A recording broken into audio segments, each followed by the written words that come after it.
Democrats in the House of Representatives are closing the shop down tonight until a week from Monday, leaving President Bush twisting slowly in a wind of his own creation.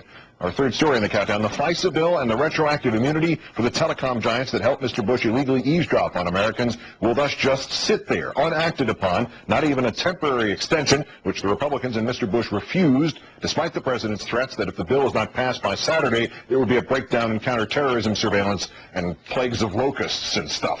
Special comment in a moment. First, the details. House Democrats, in essence, calling the Republicans bluff. They staged a walkout at midday, did the Republicans, led by John Boehner, who in one act managed the cheesy political theater and managed to get out just as representatives were to vote on contempt of Congress citations against Harriet Miers and Josh Bolton. That the Republicans just happened to walk to a stand full of microphones, pure coincidence. The president had started all this with his now daily message of fear and with what apparently he saw as a threat to postpone his scheduled trip to Africa.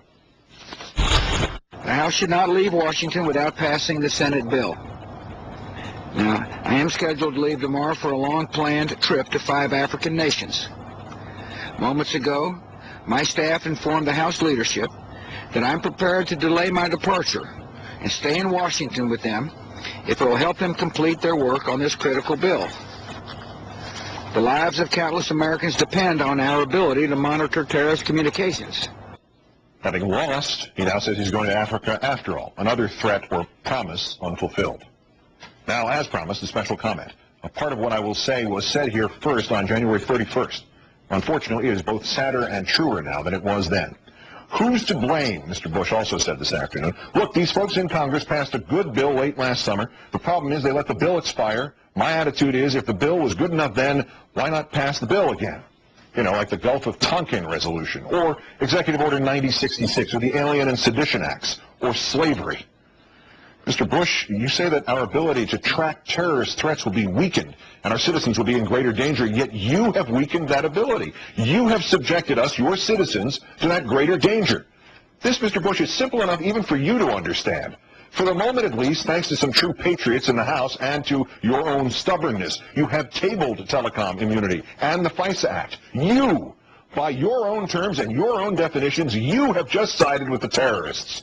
You got to have this law or we're all going to die. But practically speaking, you vetoed the law. It is bad enough, sir, that you were demanding an ex post facto law which could still clear the AT&Ts and the Verizons from responsibility for their systematic, aggressive, and blatant collaboration with your illegal and unjustified spying on Americans under this flimsy guise of looking for any terrorists who might be stupid enough to make a collect call or send a mass email. But when you demanded it again during the State of the Union address, you wouldn't even confirm that they'd actually done anything for which they deserved to be cleared. The Congress must pass liability protection for companies believed to have assisted in the efforts to defend America. Believed. Don't you know? Don't you even have the guts Dick Cheney showed in admitting they did collaborate with you? Does this endless presidency of loopholes and even fine print extend here too? If you believe in the seamless mutuality of government and big business, come out and say it. There is a dictionary definition, one word that describes that toxic blend. You're a fascist. Get them to print you a T-shirt with fascist on it. What else is this but fascism? Did you see Mark Klein on this newscast last November?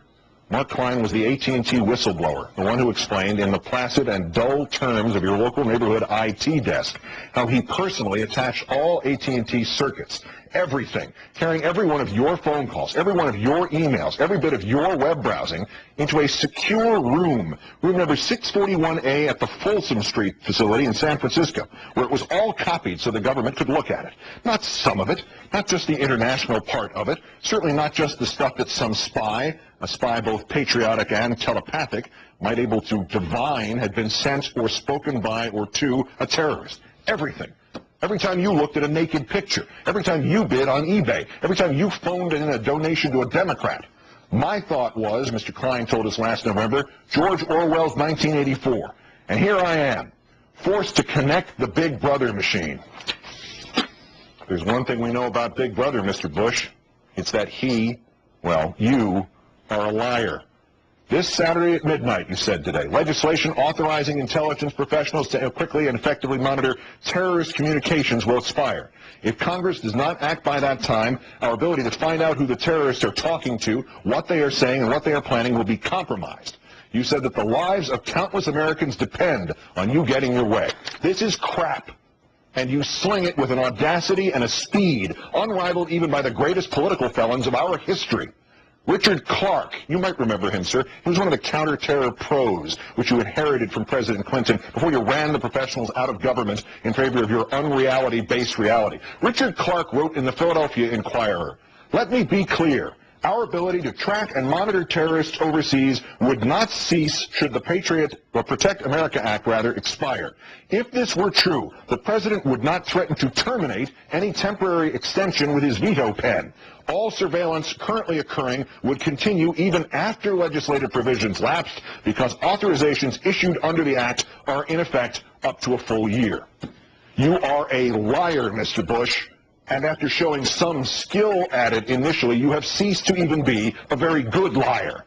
And your minions, like John Boehner, your Republican congressional crash dummies, who just happen to decide to walk out of Congress when a podium full of microphones await them, they should just keep walking out of Congress and, if possible, out of the country. For they, sir, and you, sir, have no place in a government of the people, by the people, for the people. The lot of you are the symbolic descendants of the despotic middle managers of some banana republic, to whom freedom is an ironic brand name, a word you reach for when you want to get away with its opposite. Thus, Mr. Bush, your panoramic invasion of privacy is dressed up as protecting America. Thus, Mr. Bush, your indiscriminate domestic spying becomes the focused monitoring only of terrorist communications. Thus, Mr. Bush, what you and the telecom giants have done isn't unlawful. It's just the kind of perfectly legal, passionately patriotic thing for which you happen to need immunity. Richard Clarke is on the money as usual. That the President was willing to veto this eavesdropping means there is no threat to the legitimate counter-terror efforts still underway. As Senator Kennedy reminded us in December, the President has said that American lives will be sacrificed if Congress does not change FISA. But he has also said that he will veto any FISA bill that does not grant retroactive immunity. No immunity, no FISA bill. So, if we take the President at his word, he's willing to let Americans die to protect the phone companies. And that literally cannot be. Even Mr. Bush could not overtly take a step that actually aids the terrorists. I'm not talking about ethics here. I'm talking about blame. If the President seems to be throwing the baby out with the bathwater, it means we can safely conclude there is no baby. Because if there were, sir, now that you have vetoed an extension of the eavesdropping, if some terrorist attack were to follow, you would not merely be guilty of siding with the terrorists. You would not merely be guilty of prioritizing the telecoms over the people. You would not merely be guilty of stupidity. You would not merely be guilty of treason, sir. You would be personally and eternally responsible. And if there is one thing we know about you, Mr. Bush, one thing you have proved time and time again, it is that you are never responsible. As recently ago as 2006, we spoke words like these with trepidation. The idea that even the most cynical and untrustworthy of the politicians in our history, George W. Bush, would use the literal form of terrorism against his own people was dangerous territory. It seemed to tempt fate, to heighten fear.